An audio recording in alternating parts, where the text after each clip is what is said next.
I contend that hydraulic fracturing does not itself cause significant earthquake activity. To explain this, I need to first explain what fracking involves. First, water is injected at high pressure into an oil well with rock formations that have low permeability so that the water fractures the rock along pre-existing fractures and naturally occurring fault lines. This opens up pathways for oil and gas to be extracted, while a propping agent like sand is injected to enhance their flow. Meanwhile, the water that was injected comes back to the surface over the course of a few hours or days, and it's collected. This action siphons the oil and gas, and along with it, a briny saltwater byproduct.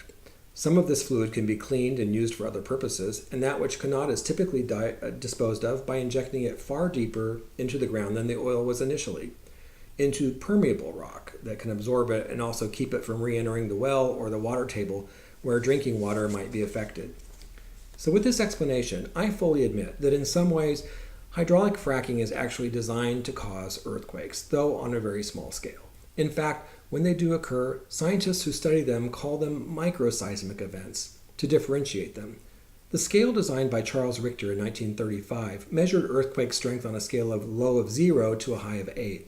The earthquakes associated with fracking are typically between 0 and -3 on the Richter scale, and unable to be felt without specialized instruments.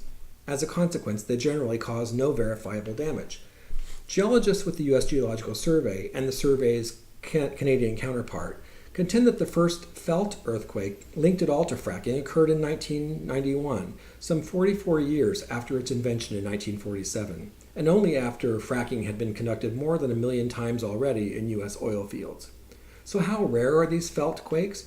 Well, the U.S. Geological Survey's website notes the incidence of fracking-caused felt earthquakes is actually quite rare, with only 3 reported as late as 2012, one in Great Britain, one in Canada, and one in Oklahoma. Though to be fair, wastewater injection has been found to be a culprit in more frequent felt earthquakes. So let's talk about that wastewater for a moment. I have one main point to make here, and that is that all oil wells produce wastewater, not just those enhanced by fracking.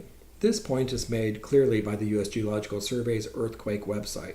In fact, the source goes on to say, and I quote, "In Oklahoma, less than 10% of the water injected into wastewater disposal wells is used hydraulic fracking fluid." So to blame fracking for most or even many earthquakes would be factually inaccurate. I would also conclude that by pointing out that the U.S. Geological Survey maintains a Myths and Misconceptions webpage on fracking and earthquakes to keep us on an evidence-based path to understanding this phenomenon. In the very first myth they dispel, they confirm my central argument. Fact 1, while wastewater disposal may indeed be a culprit here, and again I quote, fracking is not, all caps, not, causing most of the induced earthquakes.